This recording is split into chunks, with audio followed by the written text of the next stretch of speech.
Halo dulur-dulur, Bang Dikson lagi nih. Kali ini Ane bakalan ngedongeng sebuah film terbaru yang masih anget nih, berjudul Moonfall. Dirilis tahun 2022, film fiksi ilmiah bertemakan bencana ini bercerita tentang fenomena aneh yang terjadi di mana bulan secara tiba-tiba keluar dari orbitnya dan hendak menghantam bumi. Oke lah, langsung saja capcus ke filmnya.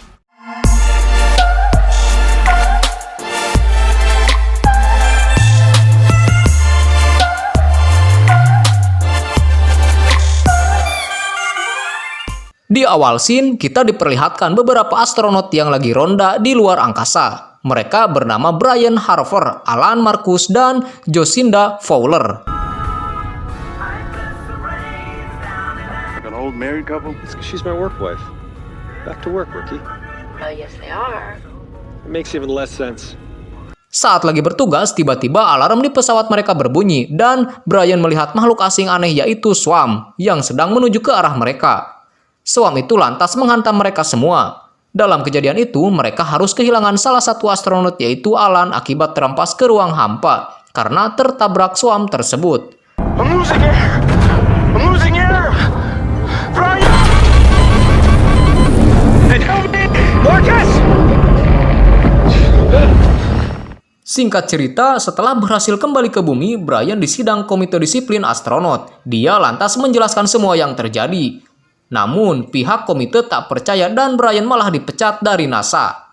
Sementara Jocinda Fowler masih beruntung karena masih bisa bekerja di NASA. Karir Brian sebagai seorang astronot harus hancur, bahkan parahnya ia juga digugat cerai oleh istrinya Brenda dan ditinggal pergi anaknya yang bernama Sonny. Harper's legal options have been exhausted, and it's become clear that the accident. Can a solar flare cause the kind of disturbance you witnessed in the show? Would you like that?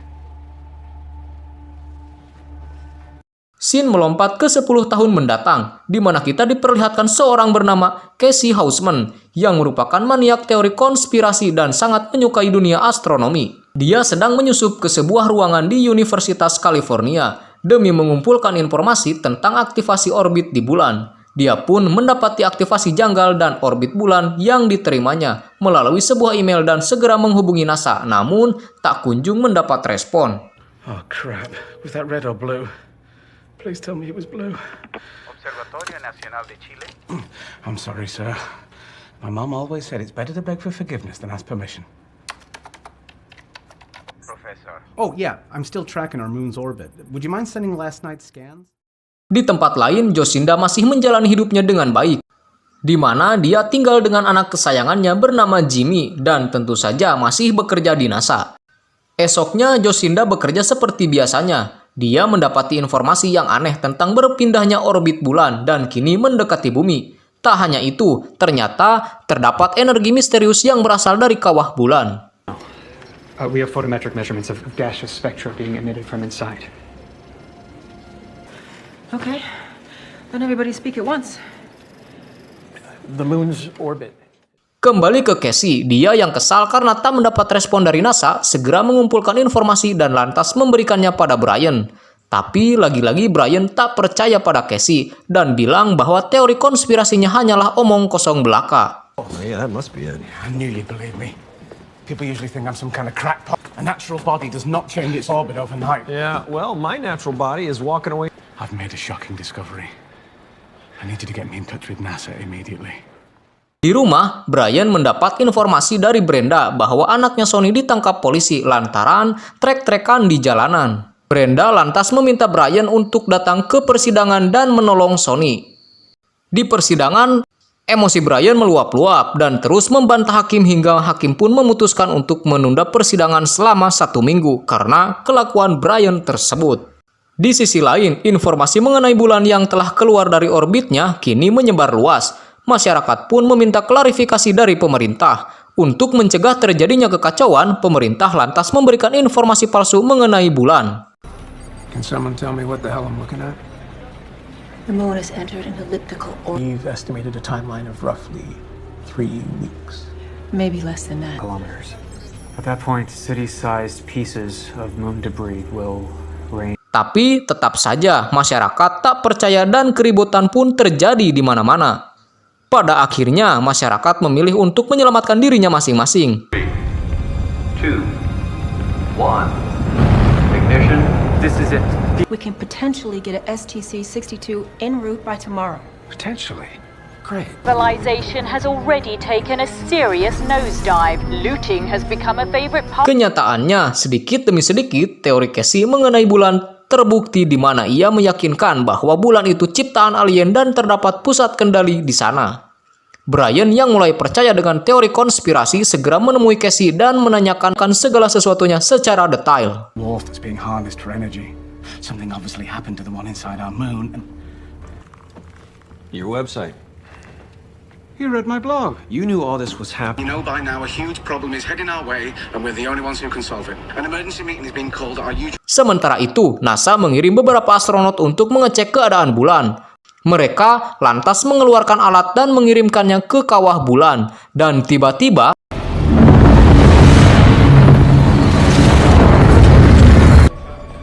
Copy. We see it. Prepare to deploy the probe.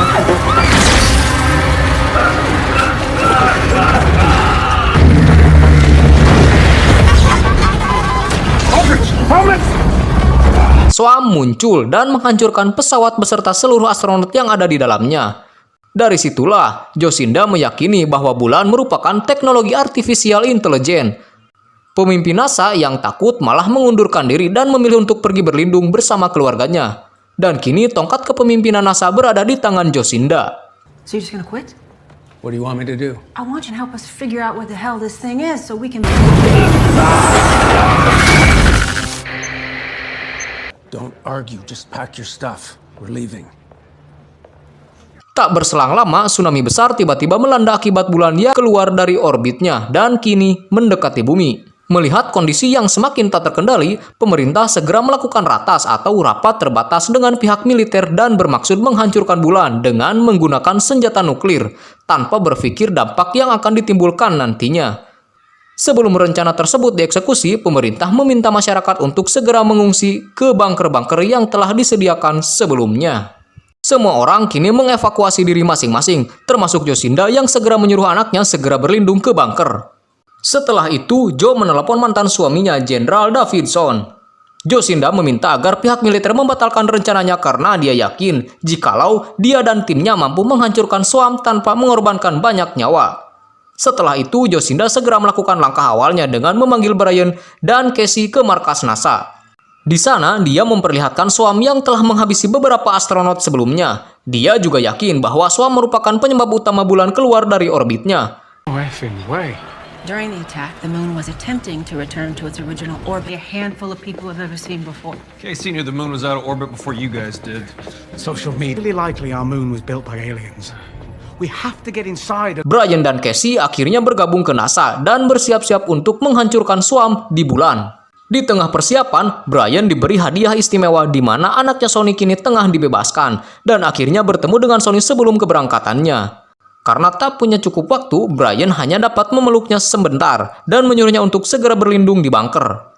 Akhirnya, Sony, Jimmy, dan Michelle pengasuhnya pergi ke bunker yang telah disediakan. Kini tibalah saatnya tim penyelamat bumi berangkat, namun mereka dihadang tsunami Abroha yang siap menghantam pesawat mereka kapan saja.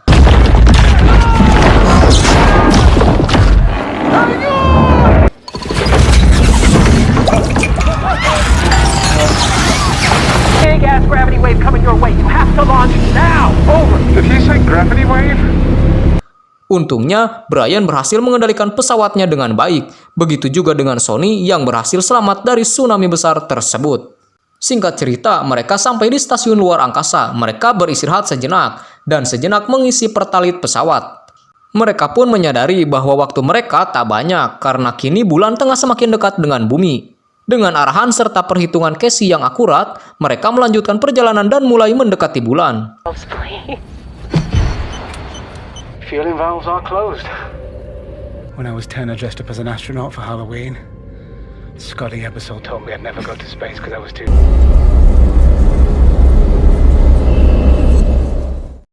Sementara itu, Jimmy, Sony, dan Michelle dihentikan sekelompok pencuri yang menginginkan mobil dan perbekalan yang mereka miliki. Mereka pun terpaksa harus merelakan mobil dan perbekalannya dan melanjutkan perjalanan dengan berjalan kaki di tengah hujan salju.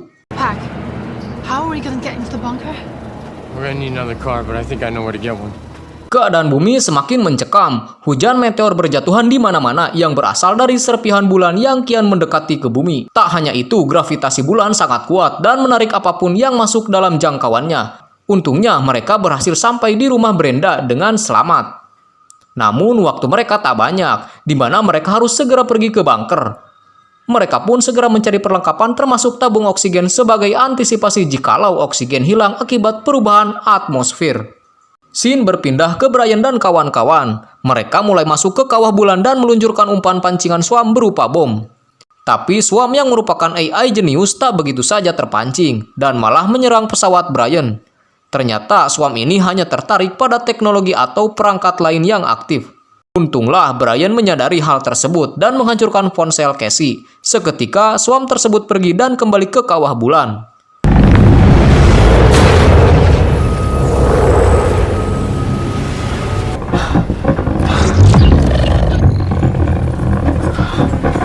Setelah itu, mereka memutuskan untuk masuk ke kawah tersebut yang kedalamannya mencapai 25 km dengan mematikan mesin pesawat agar terhindar dari serangan Swarm.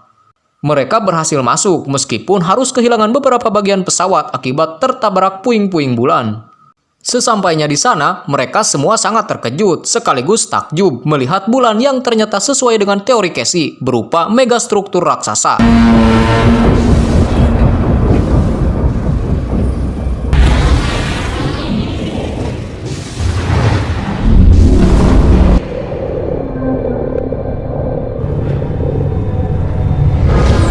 Tanpa buang-buang waktu, mereka segera mengeluarkan bom untuk menghancurkan Swarm. Tapi tiba-tiba pesawat mereka bergerak sendiri seolah-olah ada sistem yang mengendalikannya. Mereka masuk ke sebuah ruang dengan kecepatan tinggi hingga menabrak dinding dan membuat mereka semua pingsan. Tak lama Jocinda dan Casey bangun, namun mereka tak mendapati Brian di pesawat. We can breathe. Smells. Brian! Brian Harper! This is never gonna fly again. Whoa. Di bumi, Sony dan yang lainnya kembali dikejar perampok yang tempo hari menjarah mereka. Di tengah badai salju dan hujan meteor, Sony memacu mobilnya sekencang mungkin agar bisa kabur dari perampok. What are you doing?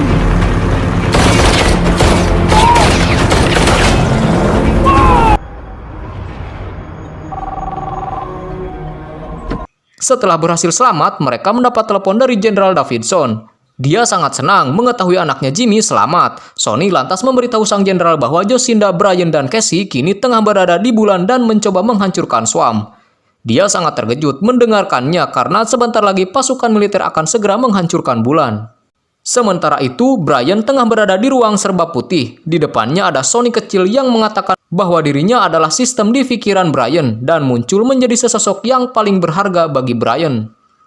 Sony pun menjelaskan tentang sejarah perbedaan manusia di mana AI yang menyerang mereka merupakan ciptaan para manusia terdahulu. Hingga tiba-tiba AI tersebut hilang kendali dan malah menyerang para penciptanya sendiri. AI tersebut menciptakan makhluk nanoteknologi demi menghabisi peradaban manusia. Para nenek moyang manusia yang tersisa akhirnya lari ke ujung galaksi dan menciptakan megastruktur yang dinamai bulan. Karena itulah AI sangat ingin menghancur leburkan bulan agar peradaban manusia hilang sepenuhnya. The same people who made you. Billions of years ago. Swarms of nanotechnology. All social conflicts have been resolved.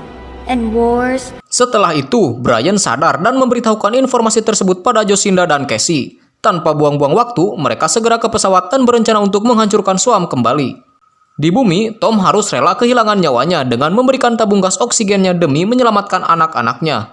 Tak lama, bumi kembali dihujani meteor yang jauh lebih besar. Sementara itu, pihak militer sudah bersiap-siap meluncurkan nuklir dan menghancurkan bulan. Namun, hal itu dicegah Jenderal Davidson karena dia yakin Jocinda dan yang lainnya akan berhasil menghancurkan Swarm dan menyelamatkan peradaban manusia. Doug, what the hell are you doing? My ex-wife is up there. Lander's busted.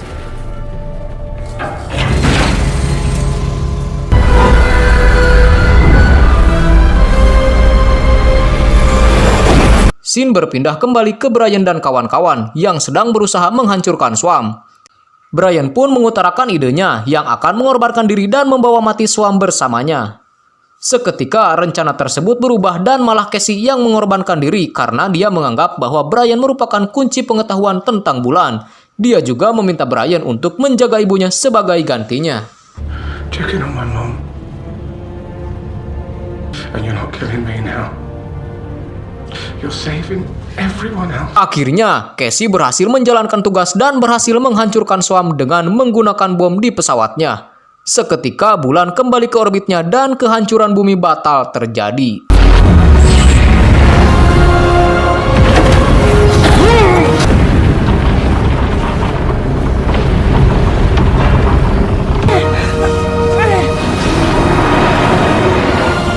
Brian dan Jocinda berhasil kembali ke bulan dengan selamat dan bertemu dengan keluarga mereka masing-masing. Film pun ditutup dengan diperlihatkannya Casey yang ternyata masih hidup di bulan dan disambut oleh AI yang sangat baik yang berwujud ibunya sendiri, dan dia dipersilahkan untuk tinggal di bulan selamanya. Oke, cukup sekian alur cerita film Moonfall. Stay tune terus ya di channel Main Film. Dan jangan lupa dukung terus Bang Dickson dengan cara like, komen, dan subscribe channel ini. Biar Bang Dickson begadang terus ya. Dan adios!